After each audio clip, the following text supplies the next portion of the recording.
મારું નામ સંજય રાજ કાર્કી, નેપાળી સેવા સમાજ ઉપપ્રમુખ. ઘટનામાં છે 25 તારીખના દિવસે વિનય નામના છોકરાનો રોડ અકસ્માત થયેલું હતું ગાડી સ્લીપ થતા. તેને માથાના ભાગે ગંભીર ઈજા લાગી હતી અને સિવિલમાં એને દાખલ કર્યો હતો.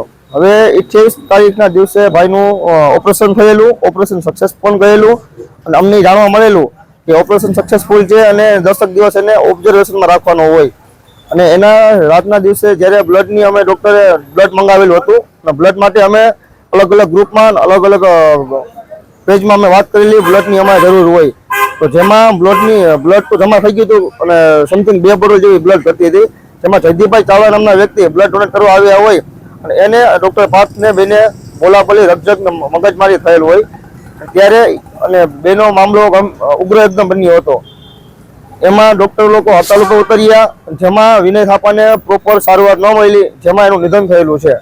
આમાં ચોક્કસ તપાસ થવી જોઈએ, મેડિકલનો ચોક્કસ તપાસ થવી જોઈએ, મૃતકને ન્યાય મળે એવી અમારી માંગ છે. આ લોકોની હડતાલમાં આ લોકોને ખરેખર પ્રોપર બેદરકારી કહેવાય. એ લોકોની હડતાલ બીજા લોકો સાથે એમાં કોઈ પણ દર્દીનો વાંક ન હોય. દર્દી અત્યારે દાખલ પરિસ્થિતિમાં ક્રિટિકલ કન્ડિશનમાં હોય, એમાં એને ધ્યાન દેવું જરૂરી હોય અને એનું એમાં ધ્યાન નહોતા. વિનય જવાનું આની પહેલા પણ ઘણીવાર અમે સાંભળેલું હોય કે આ લોકોની બેદરકારી અવારનવાર સિવિલમાં આવું બનતું રહે છે. સરકારને અપીલ એ છે અમારી કે આમાં યોગ્ય તપાસ થાય, યોગ્ય ચકાસણી થાય અને એની ઉપર ટોટલી રિએક્શન લેવામાં આવે.